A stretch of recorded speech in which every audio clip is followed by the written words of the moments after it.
স্বাগত ডিবিসি সংবাদে, আপনাদের সাথে আছি হিমাদ্রি রাহা। এবার জানাবো খবরের বিস্তারিত। গুমের ঘটনায় ক্ষমতাচ্যুত সাবেক প্রধানমন্ত্রী শেখ হাসিনার সম্পৃক্ততা পেয়েছে কমিশন। শনিবার সন্ধ্যায় প্রধান উপদেষ্টার কাছে গুম সংক্রান্ত তদন্ত কমিশন প্রতিবেদন পেশ করে। প্রতিবেদনে শেখ হাসিনা ছাড়াও তার সরকারের প্রতিরক্ষা বিষয়ক উপদেষ্টা তারিক আহমেদ সিদ্দিক, এনটিএমসির সাবেক ডিজি জিয়াউল আহসান এবং পুলিশ কর্মকর্তা মনিরুল ইসলাম ও হারুনুর রশিদের নাম পাওয়া গেছে। প্রতিবেদন হাতে নিয়ে প্রধান উপদেষ্টা জানান, শিগগিরই আয়নাঘরগুলো দেখতে যাবেন তিনি। আয়নাঘর সরকারের বিশেষ বাহিনী দিয়ে পরিচালিত গোপন আটক কেন্দ্রের নাম। শেখ হাসিনার আমলে বিরোধী রাজনৈতিক দলসহ ভিন্ন মতাদর্শের অনেকজনকে আয়নাঘরে বন্দী রাখা হয়। ৫ই আগস্ট আওয়ামী লীগ সরকার পতনের পর বেশ কয়েকজন মুক্তি পান আয়নাঘর থেকে। এরপর গুম সংক্রান্ত কমিশন গঠন করে অন্তর্বর্তী সরকার। শনিবার সন্ধ্যায় রাষ্ট্রীয় অতিথি ভবন যমুনায় অবসরপ্রাপ্ত বিচারপতি মঈনুল ইসলাম চৌধুরীর নেতৃত্বে ৫ সদস্যের গুম সংক্রান্ত কমিশন প্রধান উপদেষ্টা ডক্টর মোহাম্মদ ইউনূসের কাছে তাদের প্রথম অন্তর্বর্তী প্রতিবেদন জমা দিয়েছে। প্রতিবেদনে গুমের ঘটনায় নির্দেশদাতা হিসেবে সাবেক প্রধানমন্ত্রী শেখ হাসিনার সম্পৃক্ততার প্রমাণ পেয়েছে কমিশন। এছাড়াও শেখ হাসিনা প্রশাসনের বেশ কয়েকজন ঊর্ধ্বতন কর্মকর্তারও সম্পৃক্ততা পাওয়া গেছে, যাদের মধ্যে রয়েছেন সাবেক প্রধানমন্ত্রী শেখ হাসিনার প্রতিরক্ষা বিষয়ক উপদেষ্টা মেজর জেনারেল অবসরপ্রাপ্ত তারিক আহমেদ সিদ্দিক, এনটিএমসির সাবেক মহাপরিচালক মেজর জেনারেল জিয়াউল আহসান এবং পুলিশ কর্মকর্তা মোহাম্মদ মনিরুল ইসলাম ও মোহাম্মদ হারুনুর রশিদের সম্পৃক্ততা পাওয়া গেছে। প্রতিবেদনের গুমের শিকার ব্যক্তিদের বিচারিক প্রক্রিয়া শুরুসহ র্যাব বিলুপ্তির সুপারিশ করেছে কমিশন। কমিশনের সদস্যরা জানিয়েছেন, গুমের শিকার অনেকে এখনও শঙ্কামুক্ত হতে পারছেন না। তাদের ওপর এতটাই ভয়াবহ নির্যাতন চালানো হয়েছিল যে তারা এখনও ট্রমায় ভুগছেন। কমিশনের পক্ষ থেকে অধ্যাপক ইউনূসকে আয়নাঘর পরিদর্শনের অনুরোধ জানানো হলে তিনি সম্মতি দেন। Mohaiminul Khan Apu, DBC news, Dhaka.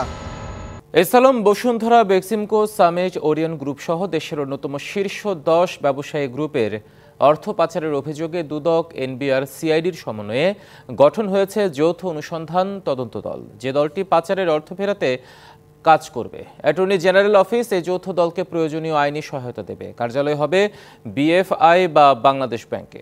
আদিত্য আরাফাতের প্রতিবেদন। আওয়ামী লীগ সরকার ক্ষমতাচ্যুত হওয়ার পর পাচারের অর্থ দেশে ফেরাতে মনোযোগী হয় অন্তর্বর্তী সরকার। এরই মধ্যে গঠন হয়েছে টাস্কফোর্স। সরকার পতনের পর সন্দেহজনক লেনদেন পাওয়ায় এ পর্যন্ত প্রায় ৫৫০ ব্যক্তি ও প্রতিষ্ঠানের অ্যাকাউন্ট ফ্রিজ বা অবরুদ্ধ করেছে Bangladesh financial intelligence unit BFIU। এসব অ্যাকাউন্টে জমা আছে ১৪,৫০০ কোটি টাকা।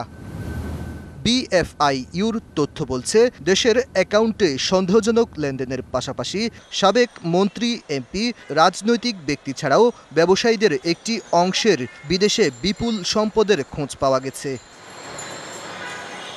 আর্থিক গোয়েন্দা ইউনিট BFIUর কাছে S Alam, Beximco group, Bashundhara group, Summit, Orion group, Nassa, Sikder group, Gemcon group, Nabil group এবং আরামিট গ্রুপের চেয়ারম্যান সাবেক ভূমিমন্ত্রী সাইফুজ্জামান চৌধুরী জাবেদের অর্থ পাচারের সুনির্দিষ্ট তথ্য পেয়েছে। আওয়ামী লীগ সরকার ক্ষমতাচ্যুত হওয়ার মাসখানেক পরই এদের বিরুদ্ধে দুদক, সিআইডি আলাদাভাবে অনুসন্ধান শুরু করেছিল।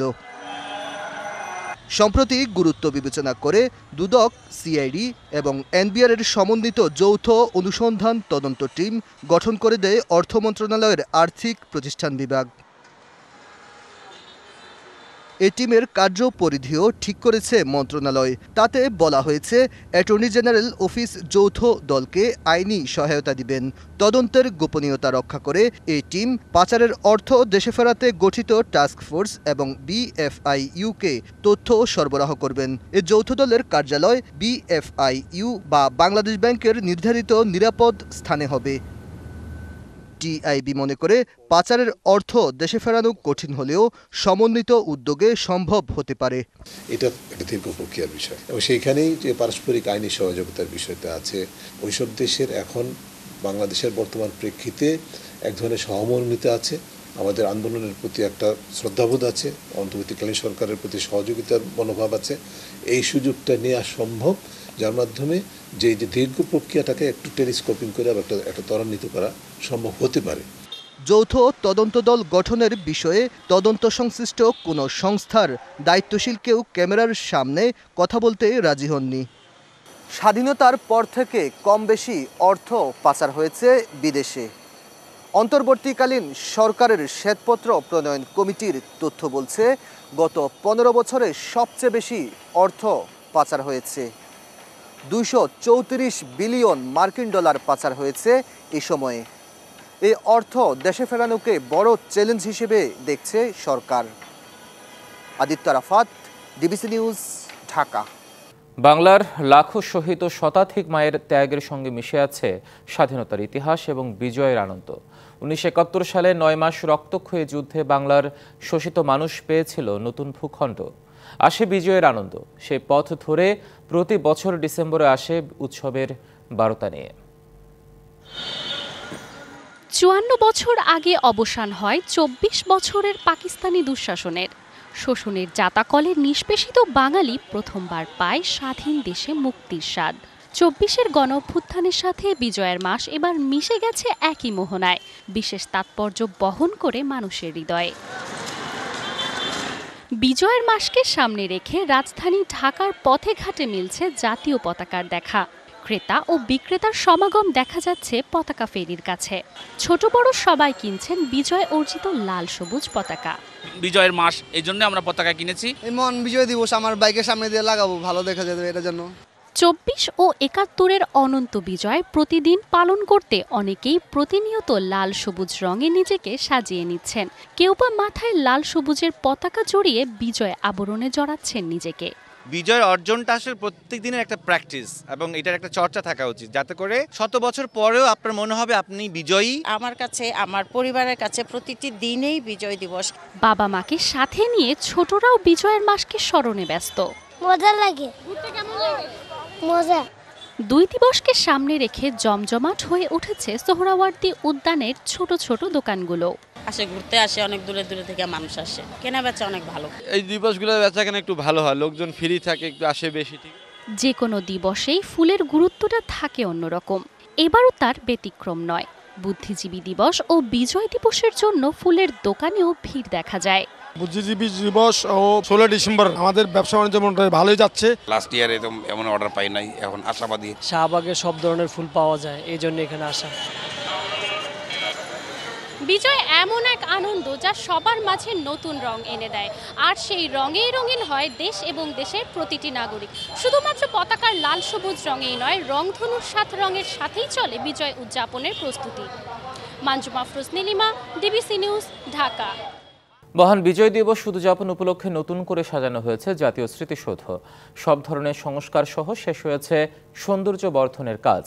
জোরদার করা হয়েছে নিরাপত্তা।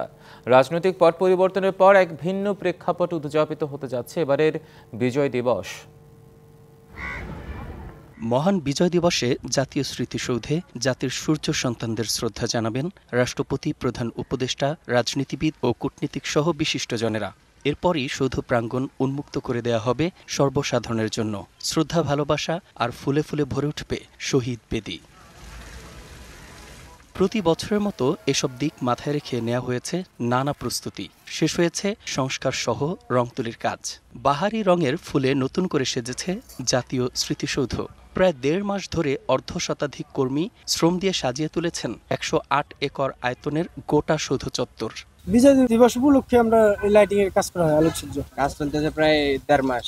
পরিষ্কার পরিচ্ছন্ন করছি, লোকজন আসিবে। একটা পাতা যদি পড়ে সেটা আমরা সাথে সাথে টুকাই নিয়ে যেতেছি। ইতোমধ্যে শেষ হয়েছে আলোকসজ্জা সহ সিসি ক্যামেরা স্থাপনের কাজ। প্রস্তুতি শেষ করার কথা জানিয়েছে স্মৃতিসৌধ কর্তৃপক্ষ। সিসি ক্যামেরা স্থাপন, লেক সংস্কার সহ সকল কার্যক্রম সম্পন্ন করেছি। মহামান্য রাষ্ট্রপতি, মাননীয় প্রধান উপদেষ্টা এবং উপদেষ্টা মণ্ডলী সহ সকলের শ্রদ্ধা নিবেদনের জন্য স্মৃতিসৌধ পুরোপুরি প্রস্তুত রয়েছে। এদিকে দিবসটি ঘিরে নিরাপত্তা ব্যবস্থা জোরদার করেছে আইনশৃঙ্খলা বাহিনী। স্মৃতিসৌধ সহ আশপাশের এলাকায় বাড়ানো হয়েছে গোয়েন্দা নজরদারি। 10 দিন আগে থেকে আমাদের নিরাপত্তা ব্যবস্থা চলতেছে। আমরা সাদা পোশাকে নিরাপত্তা ব্যবস্থা, বিভিন্ন নিরাপত্তা আমরা দিয়ে আসতেছি। শেষ হওয়া অবধি এই ব্যবস্থা চলমান থাকবে, অব্যাহত থাকবে। মহান বিজয় দিবস উদযাপন উপলক্ষে পরিষ্কার পরিচ্ছন্নতা ও ভিআইপি নিরাপত্তার জন্য ৮ই ডিসেম্বর থেকে জাতীয় স্মৃতিসৌধে বন্ধ রয়েছে দর্শনার্থীদের প্রবেশ। DBC news desk. বাইরে থেকে সুন্দর দেখালো, ভিতরের চিত্র ভিন্ন। নেই পর্যাপ্ত বই, পুরনো হয়ে পড়েছে সব আসবাবপত্র। নেই মুক্তিযুদ্ধের কোনো স্মৃতিচিহ্ন। অযত্ন, অবহেলা আর পরিকল্পনার অভাবে ১৬ বছরেও পূর্ণাঙ্গ রূপ পায়নি ভোলার বীরশ্রেষ্ঠ শহীদ সিপাহী মোস্তফা কামাল স্মৃতি জাদুঘর। নেই পর্যাপ্ত জনবল ও সুষ্ঠু ব্যবস্থাপনাও। সংস্কারের পাশাপাশি নতুন প্রজন্মের কাছে জাতীয় এই বীরের স্মৃতি ধরে রাখতে উদ্যোগ নেওয়ার দাবি স্থানীয়দের। ১৯৭১ সালের ১৭ই এপ্রিল পাকিস্তানি বাহিনীর সাথে যুদ্ধে শহীদ হন বীরশ্রেষ্ঠ সিপাহী মোহাম্মদ মোস্তফা কামাল। ভোলার এই কৃতি সন্তানের স্মৃতি ধরে রাখতে ২০০৮ সালে নির্মাণ করা হয় গ্রন্থাগার ও স্মৃতি জাদুঘর। তবে গ্রন্থাগারে নেই পর্যাপ্ত বই, পুরনো হয়ে পড়েছে আসবাবপত্র, মুক্তিযুদ্ধের স্মৃতিচিহ্নও কম।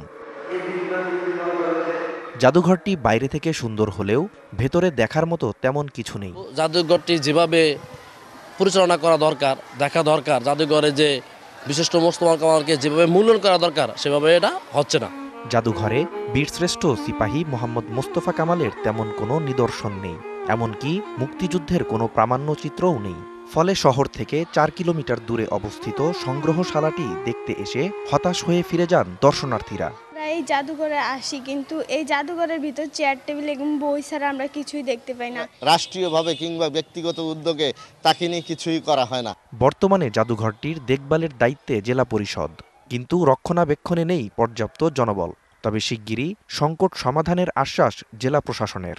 কারণ অনেক মানুষ দূর দূরান্ত থেকে আসে হতাশগ্রস্ত হয়ে যায় যে আমরা আসলাম জাদুঘর দেখতে, কিন্তু জাদুঘরের কিছুই নেই। আমাদের মাননীয় মুক্তিযোদ্ধা বিষয়ক উপদেষ্টা মহোদয় নির্দেশনা প্রদান করেছেন যে এইটির একটি প্রতিবেদন প্রেরণ করার জন্য, আর কি কি করলে এইখানে তার স্মৃতির উদ্দেশ্যে তার স্মৃতিকে ধরে রাখা যায় সেটি আমরা খতিয়ে দেখছি এবং সেই বিষয়ে আমরা পদক্ষেপ গ্রহণ করব জেলা প্রশাসনের পক্ষ থেকে।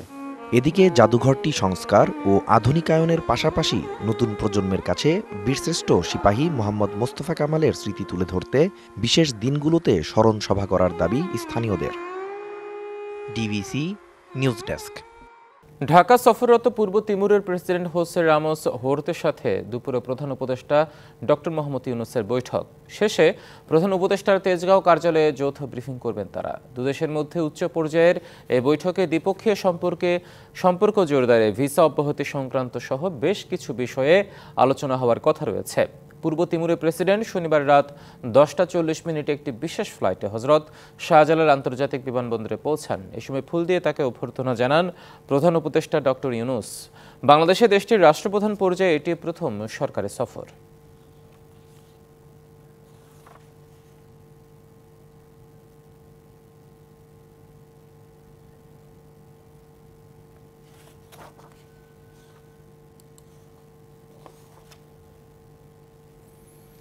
সাত বছর পর রাজনৈতিক কর্মসূচিতে আসছেন বিএনপি চেয়ারপারসন বেগম খালেদা জিয়া। শারীরিকভাবে সুস্থ থাকলে আগামী ২১শে ডিসেম্বর উপস্থিত থাকবেন জাতীয়তাবাদী মুক্তিযোদ্ধা দলের সমাবেশে। মহান বিজয় দিবস উপলক্ষে রাজধানীর চীন মৈত্রী সম্মেলন কেন্দ্রে এই সমাবেশ আয়োজন করা হয়েছে। ২০১৮ সালের ফেব্রুয়ারিতে সবশেষ প্রকাশ্যে রাজনৈতিক কর্মসূচিতে অংশ নিয়েছিলেন খালেদা জিয়া। এবছর ২১শে নভেম্বর সেনাকুঞ্জের সশস্ত্র বাহিনী দিবসে রাষ্ট্রীয় অনুষ্ঠানে যোগ দেন খালেদা জিয়া। দলের স্থায়ী কমিটির সদস্য doctor A Z M Zahid Hossain DBC নিউজকে জানান, বিএনপি চেয়ারপারসন শারীরিকভাবে সুস্থ থাকলে মুক্তিযোদ্ধা দলের সমাবেশে অংশ নেবেন। এই জন্য সমাবেশ ২ ঘন্টার মধ্যে শেষ করা হবে। এছাড়া অনুষ্ঠানে ভার্চুয়ালি যুক্ত হবেন দলের ভারপ্রাপ্ত চেয়ারম্যান তারেক রহমান।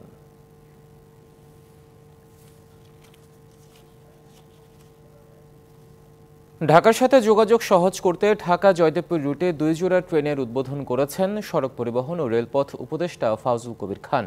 পরে উদ্বোধন করেন আরও 10টি বিআরটিসি বাস।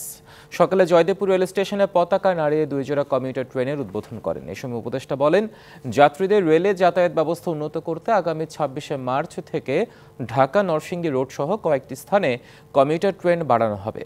পরে গাজীপুর থেকে শিবপুর এয়ারপোর্ট গুলিস্তান রুটে বিআরটি লেনে পরীক্ষামূলকভাবে বিআরটিসির 10টি বাস উদ্বোধন করেন তিনি। জানানো হয়, বিআরটির এই লেন দিয়ে শুধুমাত্র বিআরটিসির বাস ও ছোট কিছু যানবাহন চলাচল করবে। থাকবে।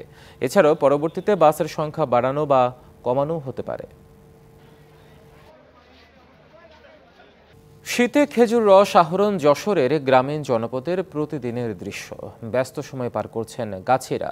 রস দিয়ে তৈরি হচ্ছে গুড়, পাটালি ও পিঠা পায়েস। স্থানীয়দের পাশাপাশি দেশ জুড়ে যার জনপ্রিয়তা। এদিকে গাছিদের প্রশিক্ষণের পাশাপাশি নানা পরামর্শ দিচ্ছে কৃষি সম্প্রসারণ অধিদপ্তর। হেমন্ত সকালে ঘাসের ডগায় জলজলে শিশির বিন্দু। আবছা কুয়াশা ভেদ করে যশোরের পূর্ব আকাশে উকি দিচ্ছে সূর্য। খেজুর পাতার মাঝে সূর্যের উকি যেন চোখ ধাঁধিয়ে দিচ্ছে গাছির। তবুও আপন মনে কাজ করে যাচ্ছেন তারা। গাছে ঝোলানো মাটির হাড়ি থেকে সুমিষ্ট রস আহরণ মৌসুমের মহা উৎসব। গাছ নিংড়ানো সুমিষ্ট জলীয় উপকরণটি দিয়ে তৈরি পিঠা পায়েস যেন বাঙালিয়ানাকে পূর্ণতা দেয়। চলছে গুড় পাটালি তৈরির ধুম। ব্যস্ততা বেড়েছে কৃষানীরও। আমনের নতুন চালের গুড়ার পিঠা পায়েসের মম গন্ধ চারদিকে। আজানের সময় যায় যে সকালবেলা গাছ খুলে নিয়ে আসে, হাঁড়ি কুড়ি ধুয়ে পাকলে চুলোয় তুলি, 200-250 ভা গুড় তৈরি করি।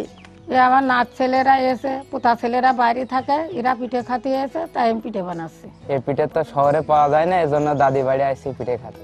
খেজুর রস ও গুড়ের সাথে যশোরের মানুষের জীবনধারা যেন একাকার। গাছ থেকে নামিয়ে বড় চুলিতে জাল দেয়া হয় রস, তারপর তা শুকিয়ে হয় গুড়। দক্ষ কৃষানীরাই এই নিয়মে ভালো মানের গুড় পাটালি তৈরি করতে পারেন। সকালবেলা ভাড়ে করে রস বাড়ি নিয়ে আসা হয়। নিয়ে আসার পরে তাবাল আকার পারে দিয়ে রসটা ছেঁকে তাবালে তুলে দেওয়া হয়। তুলে দেওয়ার পরে রসটা জ্বালায়ে গুড় তৈরি করে। প্রতিদিন 20 থেকে 25টা গাছ কাটি। সারাদিন গাছ কেটে আবার সেই ভোরবেলা খুলতে হয়, সেই রস জ্বালাতে হয়। জ্বালিয়ে তারপরে আবার সেই ভাড় পরিষ্কার করে আবার কাজ করতে হয়, সময়ই পাওয়া যায় না। গাছের সঠিক পরিচর্যায় গাছিদের প্রশিক্ষণের পাশাপাশি বিভিন্ন পরামর্শ দিচ্ছে কৃষি অধিদপ্তর। 3,13,000 গাছ থেকে আমরা রস আহরণের প্রক্রিয়ায় রয়েছি এবং বাজারে যাতে আমরা সাবস্ট্যান্ডার্ড গুড় না পাই সেজন্য আমাদের মনিটরিং অব্যাহত আছে। আমরা গাছিদেরকে উদ্বুদ্ধ করছি। যশোরে এবার 6,600 হেক্টর জমিতে আবাদকৃত খেজুর গাছ থেকে 3,400 মেট্রিক টন গুড় উৎপাদনের প্রত্যাশা কৃষি সম্প্রসারণ অধিদপ্তরের। DBC news desk. এদিকে সিলেটে NCL T20 টুর্নামেন্টে চলছে চতুর্থ দিনের খেলা। আজও আছে 4টা ম্যাচ। সিলেট ইন্টারন্যাশনাল স্টেডিয়ামে এই মুহূর্তে রংপুরের বিপক্ষে ব্যাট করছে রাজশাহী, সেই সাথে ঢাকা বিভাগের বিপক্ষে ব্যাট করছে ঢাকা মেট্রো। সবগুলো ম্যাচ কভার করতে সিলেটে আছেন সহকর্মী শাহান পাপন। সরাসরি যোগ দিব তার সাথে। পাপন, আজও শুরুতে টস জিতে বোলিংয়ের সিদ্ধান্ত নিয়েছে দলগুলো এবং আমরা যদি দেখি রাজশাহীতে গতকালই শান্ত যেভাবে ব্যাট করেছিলেন, আজকের ম্যাচে কিন্তু ধারাবাহিকতাটা রাখতে পারেননি। কি বলবেন, সবশেষ তথ্য জানাবেন আমাদের। ধন্যবাদ আপনাকে সারা। আসলে এইখানে যে প্রবলেমটা দেখা যায় বিশেষ করে সকালের সেশনে কুয়াশা থাকে এবং সেই সাথে শিশির তো থাকে, যার জন্যই দেখা যায় যে টস জিতলেই দলগুলো সাধারণত বোলিং নিয়ে থাকে এবং এইখানকার উইকেটের সকালের ময়েশ্চারটা চলে গেলেই কিন্তু একদম ফ্ল্যাট হয়ে যায়, সেক্ষেত্রে ব্যাটসম্যানদের জন্য সুবিধা হয়ে থাকে। তবে ওই যে আপনি বললেন যে টস ভাগ্যটা আসলে ওইভাবে কথা বলেনি, যার কারণে আসলে আজকে শান্ত ওইভাবে জ্বলে উঠতে পারেনি। কালকেও কিন্তু শান্তকে কিছুটা সেই কি মনে হয়েছে, তবে তিনি এক্সপেরিমেন্টের মধ্যে আছেন এটা কিন্তু বলাই যায়। তিনি যদি পুরোপুরি ফিট থাকতেন তাহলে কিন্তু আজকে তার NCL খেলার কথা না, তিনি আজকে ওয়েস্ট ইন্ডিজে থাকতেন এবং ওয়েস্ট ইন্ডিজের বিপক্ষে T20 সিরিজ খেলতেন। নিজেকে পরখ করছেন এবং সদ্যই তিনি ইনজুরি থেকে এসেছেন, অর্থাৎ বাংলাদেশ দলের অধিনায়ক নাজমুল হোসেন শান্তর কথা বলছিলাম, যিনি রাজশাহী হয়ে খেলছেন। তো সদ্যই তিনি ইনজুরি থেকে এসেছেন এবং সেই ইনজুরি থেকে বের হয়ে আসার পর তিনি একটা এক্সপেরিমেন্ট ম্যাচ খেলছেন। সেই ম্যাচে প্রথম ম্যাচে শুরুর দিকে আমরা তাকে কিছুটা শেখি দেখেছি, পরবর্তীতে তিনি কিন্তু একদম ব্যাট চালিয়ে খেলেছেন। আজকে ভাগ্য তার সাথে ছিল না এবং সেইভাবে তার ব্যাটও কথা বলেনি। তার একটা মাত্র কারণ যেটা বলা যায় সেটা হচ্ছে যে সকালের সেশনে ময়েশ্চার এবং কুয়াশা দুয়ে মিলিয়ে আসলে ব্যাটসম্যানদের জন্য একটু অসুবিধা করে থাকে। আর সেই জন্যই দলগুলো যখনই টস জিতছে সকালের সেশনে বিশেষ করে, তখন কিন্তু তারা আসলে বোলিংটাই নিচ্ছে এবং বোলিং নিয়ে যথারীতি তাদের চেষ্টা থাকে মানে ব্যাটসম্যানদেরকে বেঁধে রাখার। এখন দেখার বিষয় যে এই ম্যাচগুলো আজকের ম্যাচে কেমন কি দাঁড়ায়, কেননা উইকেট কিন্তু ধীরে ধীরে টায়ার্ড হতে শুরু করেছে। একটানা ম্যাচ চলছে একই গ্রাউন্ডে, অর্থাৎ 2টা গ্রাউন্ডে টানা ম্যাচ চলছে। সারা আপনাকে সিরিয়ার সাবেক প্রেসিডেন্ট বাশার আল আসাদকে উৎখাত করে ক্ষমতা দখল করা বিদ্রোহী গোষ্ঠী হায়াত তাহরির আল শামের সাথে যোগাযোগ করেছে মার্কিন যুক্তরাষ্ট্র। শনিবার এ তথ্য জানিয়েছে দেশটির পররাষ্ট্রমন্ত্রী অ্যান্টনি ব্লিংকেন। জর্ডানে সিরিয়া নিয়ে মধ্যপ্রাচ্য, তুরস্ক ও পশ্চিমা কূটনীতিকদের সঙ্গে বৈঠকের পর সাংবাদিকদের সাথে কথা বলেন অ্যান্টনি ব্লিংকেন। এ সময় এইচটিএস এবং অন্যান্য গোষ্ঠীর সঙ্গে বাইডেন প্রশাসন যোগাযোগ করেছে বলে জানান ব্লিংকেন। তবে কিভাবে এই যোগাযোগ হয়েছে সে বিষয়ে এখনও কিছু জানা যায়নি। এদিকে প্রায় 12 বছর পর সিরিয়ায় দূতাবাস চালু করেছে তুরস্ক। এর আগে এইচটিএসকে অর্থায়ন করার পাশাপাশি সিরিয়ার অভ্যন্তরীণ সংঘাতে গুরুত্বপূর্ণ ভূমিকা পালন করেছে তুরস্ক।